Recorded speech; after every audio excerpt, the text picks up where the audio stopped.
Bem-vindos a mais um Finanças em Foco e nesta edição iremos falar sobre como empresas podem participar das compras governamentais através do processo licitatório, gestão estratégica de negócio e sobre o Núcleo de Apoio Fiscal e Contábil, o NAF.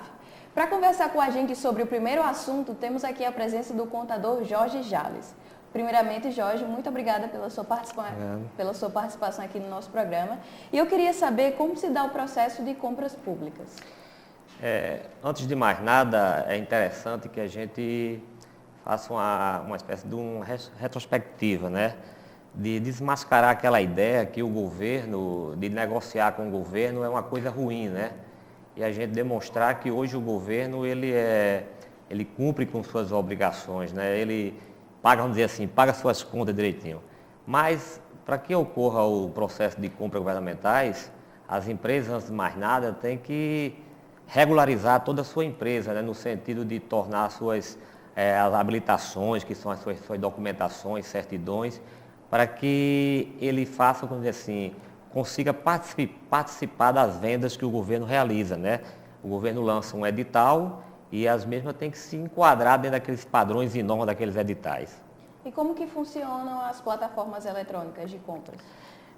Hoje, com a modalidade pregão, né, que é recente pelo período, né, que é de 2002, que é a Lei 10.520, existe o pregão através dos sites eletrônicos do Comprasnet, né, e em que essas empresas cadastram, né, e começam a participar dessas compras em que o governo oferece os editais, eles se encaixam nessas vendas, né.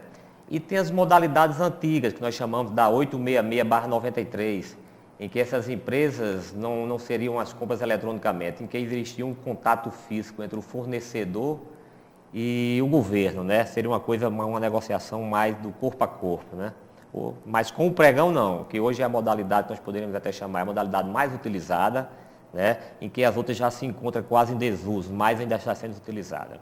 E as pequenas empresas também são beneficiadas nesse processo?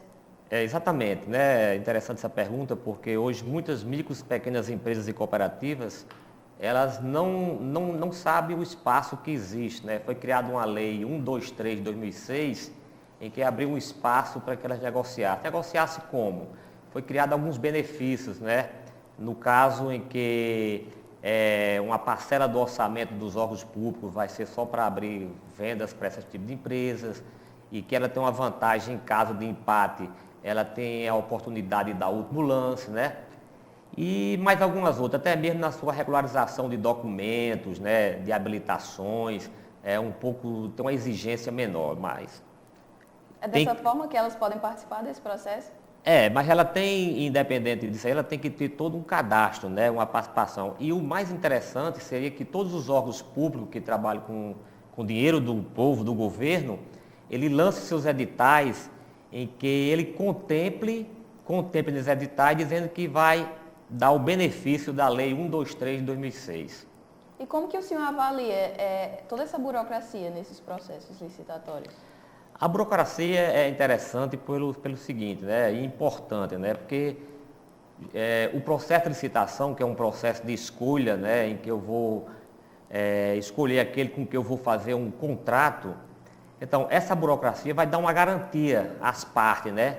Quer dizer, se o governo vai negociar com uma empresa dessa, é interessante que ela se encontre dentro de todas as suas habilitações, né? Que habilitações são essas, né? Que ela tem uma habilitação jurídica, né? Uma habilitação socioeconômica, que o seu patrimônio possa corresponder àquele contrato, possa atender às necessidades, né? Isso não seria nem assim uma burocracia, seria uma espécie assim de um confronto para tornar a coisa mais legal, mais fiel da negociação, né? E quais as vantagens para uma empresa que ganha o processo licitatório? A vantagem seria o seguinte, né? A certeza de que hoje você negociando com o governo, você tem a garantia que vai receber após você cumprir o seu trabalho, né? E outra seria que esse espaço, né, que o governo abre, né, que de uma abrangência tão grande, né, que quando você abre essas participações, eu poderia dizer até assim, hoje o governo ele negocia, hoje, vamos dizer assim, em 2015, chegou a negociar 680 bilhões só com licitações, né? 450 milhões de contratos que aconteceu, né? Então essas empresas teriam esse foco, né? Quando você negocia com o governo, né, você ganha aquela imagem assim, olha, a minha empresa hoje é uma empresa que já tem um espaço maior, não é só o espaço comercial, hoje eu negocio até com o governo. E tirar aquele medo, né, que antigamente existia, que o governo era mal pagador. Mas existe algum risco, tanto para a empresa quanto para um serviço público, diante desses processos licitatórios? Eu diria que o risco hoje, né, hoje como todo negócio tem um risco, né? Mas o negociar com o governo hoje, o risco de não pagar, vamos dizer assim, né, o fornecedor ainda tem aquele medo, que acabou esse medo. Com a Lei de Responsabilidade Fiscal, a 101/2000, né, o governo criou que eu só posso realizar uma compra se eu tiver orçamento. Então isso aí já está, né, tirou esse medo do fornecedor, né? E para as partes, vamos dizer assim, né, às vezes o governo ele tem um contrato com essas empresas, que às vezes é um contrato em que até o fornecedor acha que beneficia mais o governo, né? Mas eu diria não, eu diria que se aquela empresa cumpre as suas atividades corretamente, não vai ter nenhum problema. Você manter suas certidões em dias, né, suas habilitações, que é uma coisa normal, né? Então isso aí não iria causar nenhum problema de você negociar com o governo hoje. Então esse medo eu acho que está sendo desmascarado. Mas e se a empresa ganhar o processo licitatório e não cumprir, quais são as penalidades?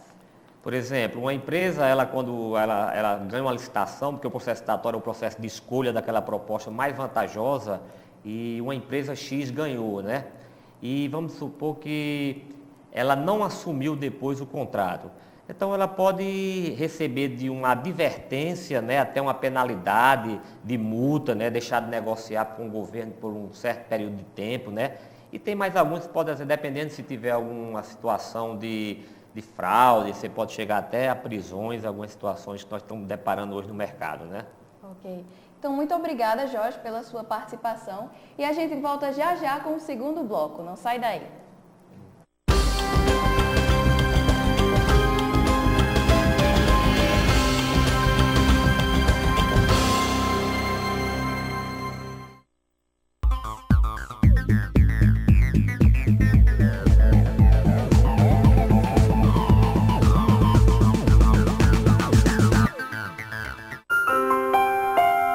Em 16 anos, a Liga Moçoroense de Estudos e Combate ao Câncer atendeu mais de 45 mil pacientes, salvando a vida de milhares de pessoas. Pessoas que não podem pagar e precisam da sua ajuda para que a Liga continue seu trabalho. Doar é um gesto de esperança. Faça sua parte e ganhe um sorriso para a vida inteira. Ação pela vida. Fazer o bem dá cor à vida. Liga Moçoroense de Estudos e Combate ao Câncer.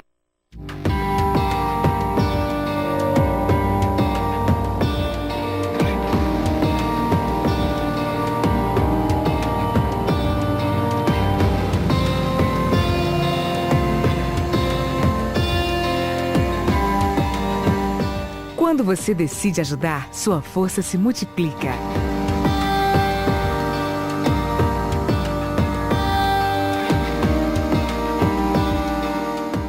Tem mais educação, saúde e informação nas telas do Rio Grande do Norte. A TV UERN agora transmite o sinal do canal Futura em Mossoró. É no canal 21 da TCM. As nossas boas-vindas para essa parceria.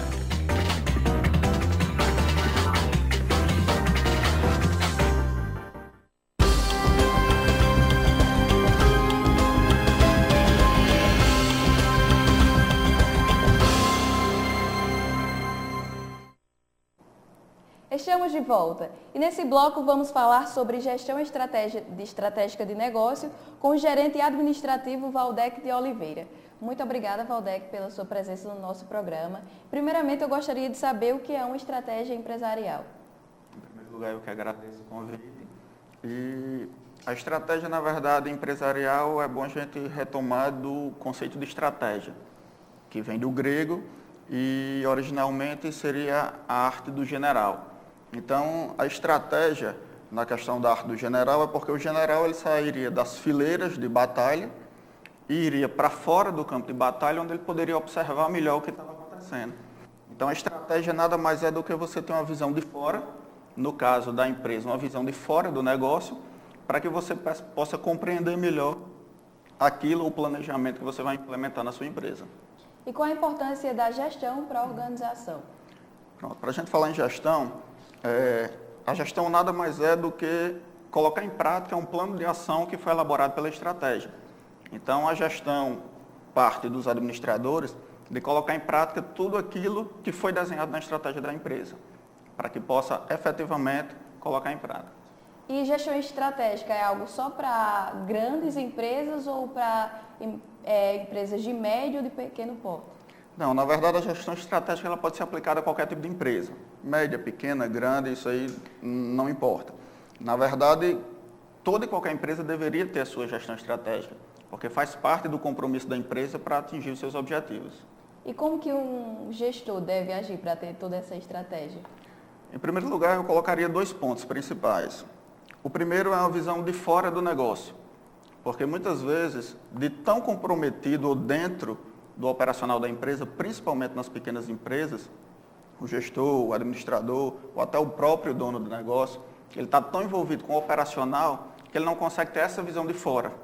A visão de fora do negócio de poder compreender o todo e, a partir daí, criar diretrizes para a sua empresa. E o segundo passo é efetivamente o planejamento, que a gestão estratégica nada mais é do que o planejamento. Eu preciso planejar aquilo que eu vou colocar em prática. Então, eu costumo dizer, se você vai fazer uma viagem, você planeja para onde eu vou, quantos dias eu vou passar lá, que tipo de roupa eu vou levar, como eu vou me transportar até lá. Então, o planejamento nada mais é do que você antecipar alguns fatos que acontecerão. Então, isso acontece na empresa. Eu estou me antecipando a partir do momento que eu passo a me planejar. E o contador tem importância na estratégia de uma empresa? Tem sim. Inclusive, o contador, ele é o profissional de grande importância no planejamento estratégico e na elaboração dessa estratégia. Porque dentro da empresa ele é um dos profissionais que teria mais essa visão de fora, que poderia contribuir para a elaboração do planejamento estratégico. E quais são os principais desafios de uma empresa que quer implementar uma estratégia empresarial? Eu colocaria primeiro a visão do todo, a visão de fora. De quê? Eu tenho que ter uma visão global, já que a empresa é algo que está em movimento. Então, sofre influência política, econômica, regional, da geografia. Então, eu tenho que ter toda essa visão global do que está acontecendo, dentro e fora da empresa. O segundo é tentar quebrar alguns paradigmas, principalmente a resistência à mudança que acontece dentro da própria empresa e dos funcionários. E terceiro, efetivamente o planejamento. Colocar em prática tudo aquilo que foi planejado e, a partir daí, realmente traçar os objetivos. Claro, dentro de objetivos que sejam realmente alcançados pela empresa. Porque muitas vezes não adianta criar determinados objetivos, fazer um planejamento muito bonito, mas que é fora da realidade da empresa. Então tem que ser algo realmente que eu consiga atingir, que eu consiga chegar lá, que faça parte da minha realidade da empresa. E como é feito esse monitoramento em relação às ações de planejamento, para que elas sejam bem executadas? Geralmente o monitoramento ele é feito através de indicadores ou avaliação de desempenho. O que seriam esses indicadores ou avaliação de desempenho? Eu estar avaliando ou testando na prática tudo aquilo que foi planejado. Como? Se eu coloco no papel, se eu planejei algo e que não está dando certo colocar em prática ou não está do jeito que eu pensei, então ou aquilo realmente não é execuível para que os meus colaboradores possam efetivar na empresa, ou aqueles objetivos que eu tracei foram além do que a minha empresa realmente poderia alcançar. Então, é uma forma de eu estar sempre atualizando o meu planejamento estratégico para que aquele realmente possa funcionar na prática. Existem softwares em relação à gestão estratégica empresarial? Existe vários hoje em dia. Inclusive, na verdade, esse software ou qualquer outro programa que vá atender a minha gestão estratégica são softwares ou qualquer programa de gerenciamento da informação, que a principal ferramenta da gestão estratégica é a informação. Aqui em Mossoró, como que o senhor avalia as empresas em relação a todas essas estratégias? Dependendo da empresa, e assim, quando a gente fala em estratégia, muitas vezes a gente pensa naquela coisa, um negócio muito grande, muito sofisticado, que eu preciso de um sistema que funcione. A estratégia pode ser simples e a forma, as ferramentas a ser aplicadas, vem desde um orçamento, de uma planilha, da minha reunião e do meu planejamento diário com os colaboradores. Então, quando se fala em gestão estratégica, tem muito aquela coisa muito glamourosa, muito grande, mas não, é a prática, é o dia a dia. É uma simples reunião e a gente traça objetivos a quais a gente vai alcançar, seja no semestre, seja no final de um período.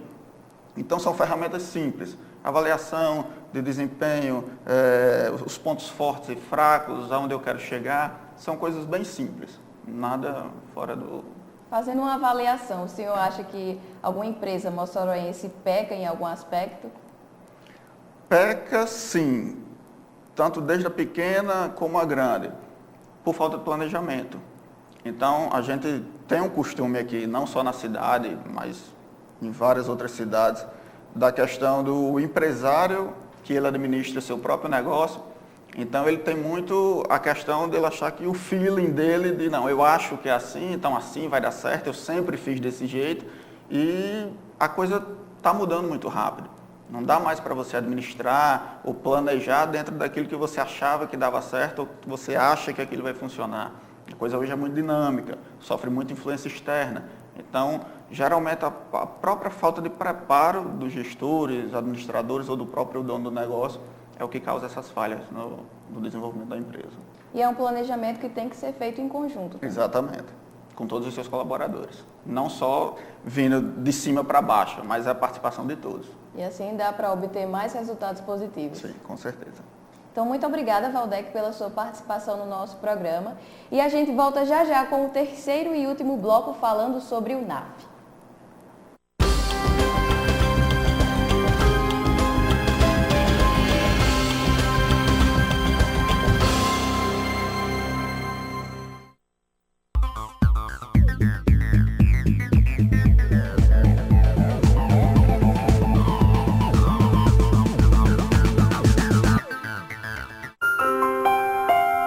Em 16 anos, a Liga Moçoroense de Estudos e Combate ao Câncer atendeu mais de 45 mil pacientes, salvando a vida de milhares de pessoas. Pessoas que não podem pagar e precisam da sua ajuda para que a Liga continue seu trabalho. Doar é um gesto de esperança. Faça sua parte e ganhe um sorriso para a vida inteira. Ação pela vida. Fazer o bem dá cor à vida. Liga Moçoroense de Estudos e Combate ao Câncer.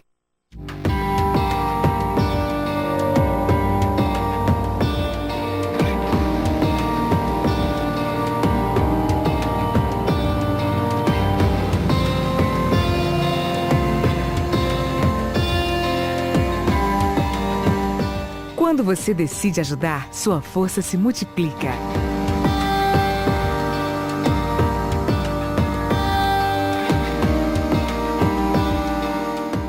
A programação do Canal Futura é feita com muita gente reunida. Então, obrigado à TV UERN por vir fazer parte disso. Nesse momento, nós estamos sendo transmitidos para Mossoró. Então, se liga no canal 21 da TCM e, claro, vem com a gente.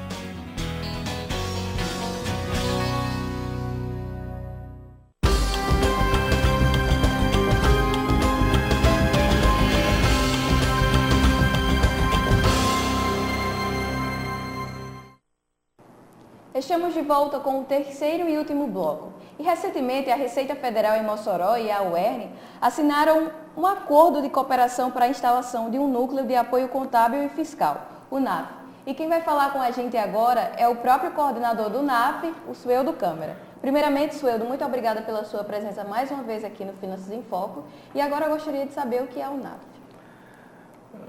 Thaisa, é uma satisfação para mim novamente participar do Finanças em Foco.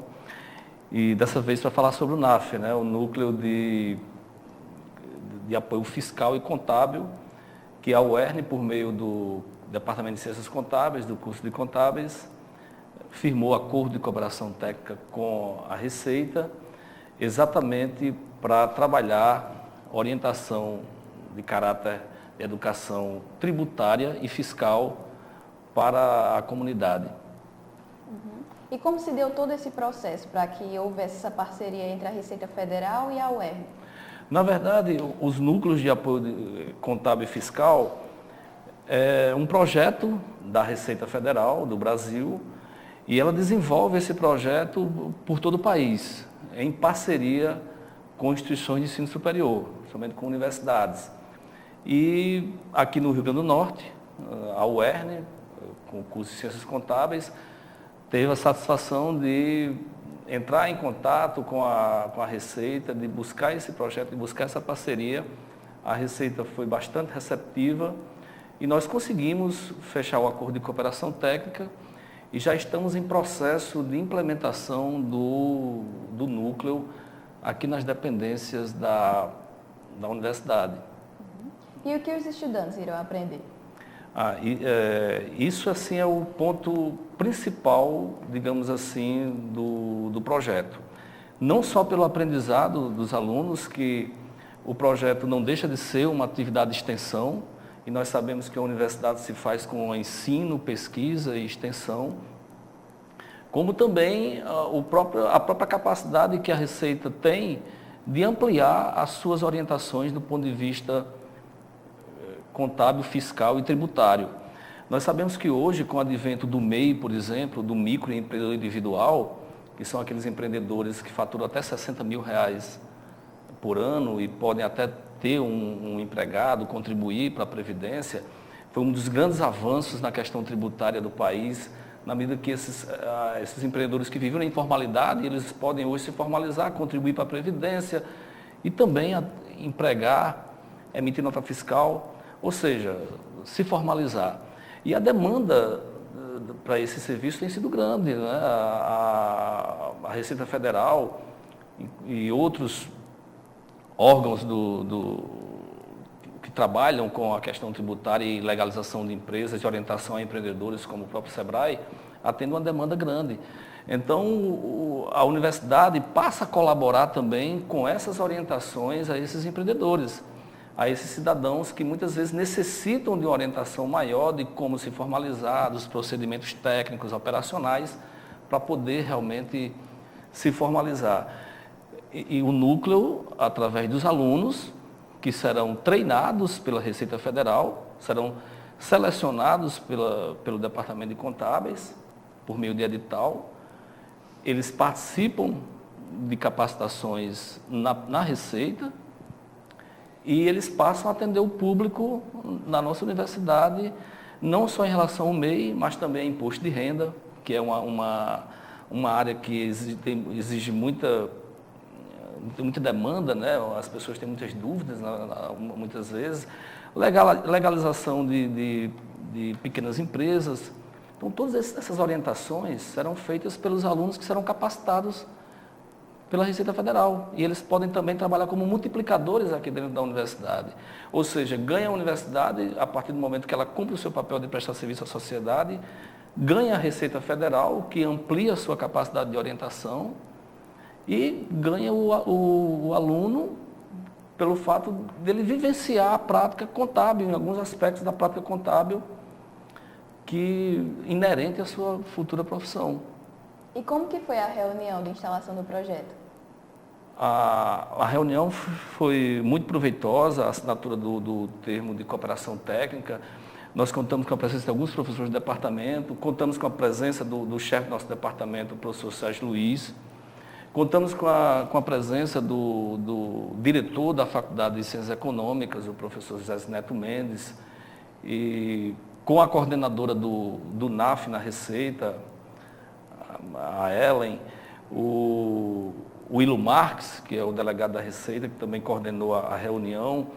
E, por sinal, já estamos em etapas, já estamos avançando nesse processo, porque uma das etapas, após a assinatura do termo de cooperação técnica, é exatamente uma palestra de sensibilização com os alunos e com professores, que foi ministrada pelo auditor fiscal o Willo Marques, o delegado Willo Marques, que esteve recentemente aqui na UERN, em um evento que foi bastante prestigiado pelos alunos e pelos professores, onde ele explicou em detalhes para a comunidade acadêmica do que se trata o NAF, os objetivos do Núcleo de Apoio Fiscal e Contábil.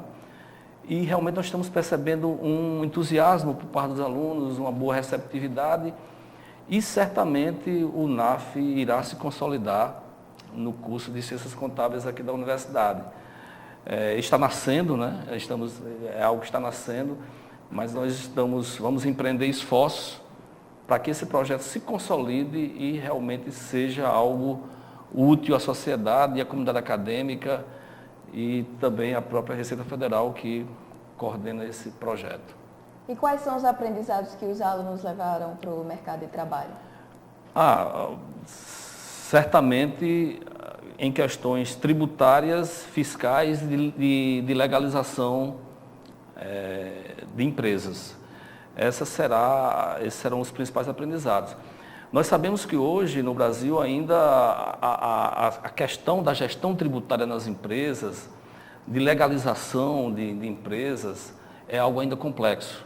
Ainda demanda muito trabalho por parte dos órgãos fiscalizadores, das universidades. Um dos conteúdos principais do nosso curso de Ciências Contábeis é exatamente legislação tributária, contabilidade tributária. E o aluno ele vai ter contato, vai vivenciar algumas dessas práticas por meio do núcleo, a partir do momento que ele orienta o cidadão, orienta o pequeno empresário nessas questões fiscais, tributárias, legalização de empresas, ou seja, todos esses aspectos que ele vê em sala de aula de maneira teórica e também prática, porque a universidade também a gente leva a prática para o aluno. Mas a partir do momento que ele vivencia, por meio da coordenação de um professor que está orientando, que é um professor que coordena o NAF, e também com o apoio de uma instituição como a Receita Federal, que é a principal instituição na esfera federal, né, fazendária, que realmente trabalha com todas essas questões tributárias, fiscais e de legalização de empresas. Então é um momento que o aluno vai ter essa oportunidade de entrar em contato com essa prática e o aprendizado certamente será muito produtivo.